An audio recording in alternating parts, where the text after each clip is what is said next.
اهلي عن زمالك. انا عارف ان مؤسسات دوله بالكامل بتدعم النادي الاهلي، التلفزيون بيدعم اهلي، اعلان بيدعم اهلي، اعلام بيدعم اهلي، شركات راعيه بتدعم النادي، كل ده على عيني وعلى راسي. بس انا عندي الزمالك براند يجيب فلوس.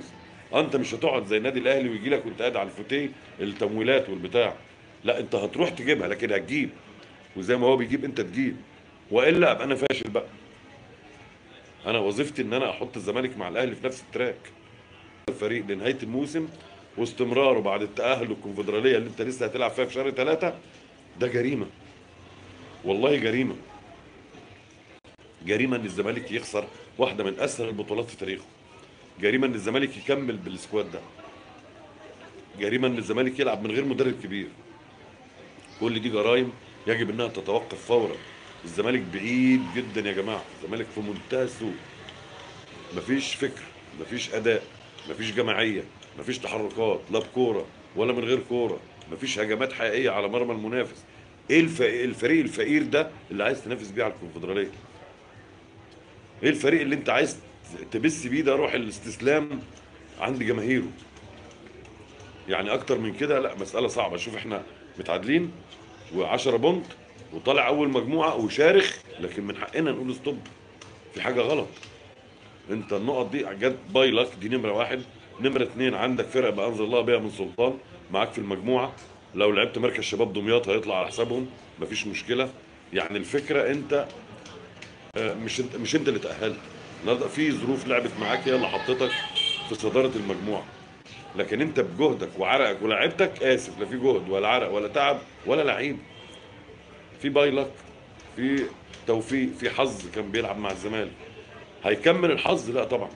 اما يكمل، انا عندي فريق قوي جدا اسمه نهضة بركان المغربي، لو لعب الزمالك في التوقيت ده وبالمستوى ده يشيل الزمالك، مش يكسب الزمالك، يشيل الزمالك. وانا يمكن كنت موجود في البطوله الاخيره اللي كان فيها الزمالك كان لاعب مع نهضة بركان، وبشوف ملعبه عامل ازاي، جحيم. محدش يرجع من هناك بنتيجه ايجابيه. عندك الفرق المغربيه في البطوله، وعندك الفرق، لا في فرق كويسه. انما الفرق اللي احنا لعبناها دي اكاديميه مش عارف سوار، ومدرسه كره قدم، يعني اكاديميه مدرسه زي المدارس الموجوده في الزمالك. سجراده ايه في البرد ده؟ دي مش فرقه يا جماعه الزمالك. لا، ما حدش يعول ولا يقول ان الزمالك النهارده عمل انجاز كبير، ما عملش انجاز.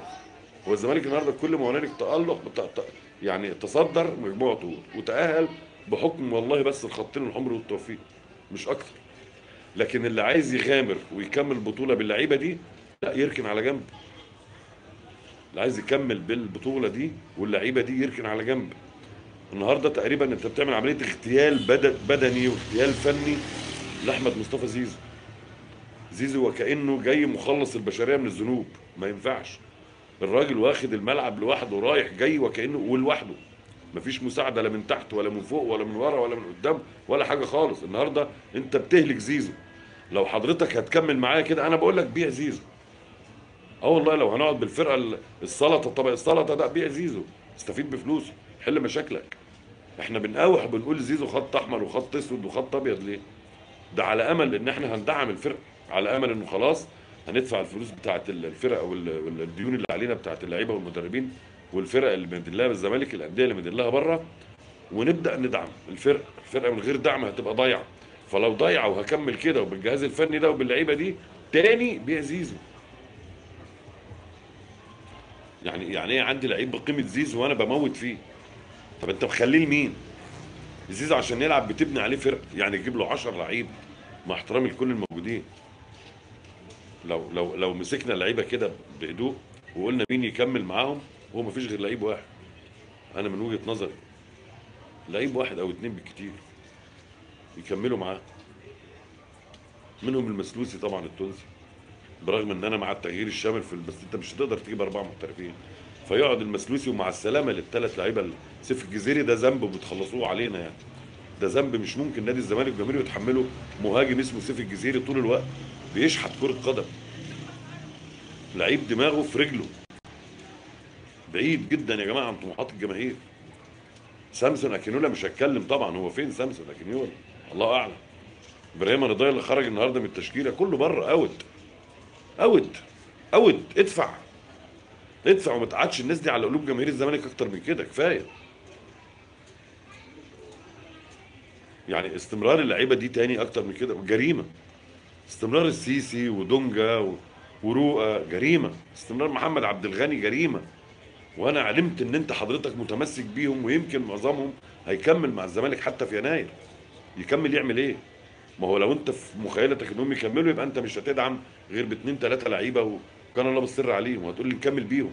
لا نكمل بيهم، لا نكمل بيهم انهيار، نكمل بيهم موسم كارثي، والناس مش هتتحمل موسم كارثي تاني. يعني يا جماعه لازم نفهم انه التارجت بتاع الزمالك ضل الطريق. تارجت الزمالك اللي كان دوري الابطال والدوري المحلي الاثنين، الزمالك بقى بعيد جدا عنهم، مش السنه دي، ده بشكل عام. الزمالك خلاص بقى بعيد عن الدوري، بعيد عن دوري الابطال. يعني الزمالك بيعمل ايه دلوقتي؟ بيلعب في المستويات اللي بيلعب فيها طلائع الجيش وبلديه المحله والاسماعيلي. الزمالك كده عايز مكان امن في الدوري وخلاص. الزمالك يلعب في السنه الجايه في دوري الابطال؟ لا، لا. يلعب في شعره ويلعب في هدومه، انما دوري الابطال لا، ما يلعبش، ولا حتى يدخل مربع ذهبي كده. بعد ما جماهيره قالت احنا قلنا التغيير جاي واداره كامله جايه والدنيا هتحلو، وخلاص حان الوقت ان احنا بعد 20 سنه نفكر نستعيد دوري الابطال، وانت بتبعد عنه جدا. بتبعد عنه النهارده انت في الكونفدراليه وبره المنافسه بتاعت بطوله الدوري. يعني الموسم اللي جاي مش موجود في دوري الابطال. والله اعلم المواسم اللي جايه لو كملت بالمجموعه دي، وانا بتكلم بهدوء والله ما بتجنى على حد، يبقى شكرا. فانت اذا كنت قضيتك اهلاك زيزو، لا، قبل ما تستهلكه زي القماشه اللي بتتقطع كده بتدوب منك، لا بيع زيزو. لو انت بتضغط عليه بيع زيزو. انما نكمل كده بزيزو انت بتذبحنا. لا انا عندي فريق كوره، ولا انا عندي حد يمثلني. ما ينفعش. معتمد جمال انا اسف، انا كنت بقول يكمل لما يبقى عندي المجموعه دي معاه، مجموعه اللاعبين دول مكملين. ما هو كونك انت المجموعه دي مكمله، يعني حضرتك القيد لسه ما اتفتحش، ما اترفعش، وما دفعناش الفلوس، فبالتالي مش فارق معايا بقى معتمد من غيره يكمل. لكن انت عشان بعد ما وصلت وبتقول لي انا خلاص، يمكن على اول الاسبوع الجاي يتم الاعلان رسميا عن اعاده فتح باب القيد وسداد المبالغ للناس، يمكن على الحد او الاثنين على اقصى تقدير ان شاء الله. فمعناها ان انت المفروض تدعم. لو هتدعم غير كله بقى. لو عمرنا ما هنبقى اسوأ من كده يا جماعه. يعني عمر الزمالك ما يبقى اسوأ من كده. لو اطاح ب 10 لاعبين وبجهازهم الفني وجاب حد ناس تأدي المهمه بجد. انا خايف فكر كبار المسؤولين في مجلس إدارة نادي الزمالك ما يستوعبش فكرة انك نادي كورة، لانكم كنتوا بتوع يد. انا خايف ان فكر اليد يسيطر عليكم، حتى بدأ دعم اليد والطايرة بدري على حساب كرة القدم. انا لو عندك امكانية ادعم يد، لو عندك امكانية ادعم طايرة، لو عندك امكانية ادعم سلة، لكن غصب عني وعنك تدعم كورة. نادي الزمالك عنوانه الرئيسي كرة القدم. نادي الزمالك عنوانه وراحة جماهيره وارتياح جماهيره ومتعه جماهيره في فريق كره القدم. فبالتالي هو الاول والاخر، ولما اخلص ابص لباقي الفرق.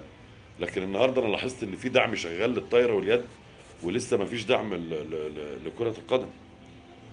هنستنى الاول اسبوع زي ما خرجت تسريبات وتصريحات من جوه مجلس اداره الزمالك ان الاسبوع اللي جاي تقريبا هيتم الاعلان عن سداد المبالغ وسداد المديونيات الموجوده، عشان نبتدي نفكر مين يجي ومين يروح. هنا بقول لك لازم تغير، واجب التغيير. اما انك انت المره الالف هتحرق دم الناس بالمستوى ده، لا. كتير والله قمنا من قدام التلفزيون ما كملناش المباراه. حرام. حرام. الناس تعبانه جدا وزعلانه جدا من اللي بيحصل في ارض الملعب. الزملكاويه لا يكفيهم لا عمرهم دوروا على بطوله، ولا دوروا على لقب، ولا دوروا على حب، بيدوروا على المتعه. انا كمان بفقد الالقاب وبفقد معاهم المتعه. طب ما انا كده بدور بقى على مكان هروح اتحط في السنه الجايه واللي بعدها مع الانديه الجماهيريه اللي اندثرت بقى، هبقى جزء بقى من الترسانه، هبقى شبه الاتحاد، هبقى شبه الاسماعيلي. الزمالك خلاص، ويلعب النادي لوحده، النادي الاهلي لوحده بلا منافس. مفيش منافس، وكل سنه نقعد نتفرج عليه، ونتفرج عليه انه بيمثل مصر وافريقيا في كاس العالم للقارات.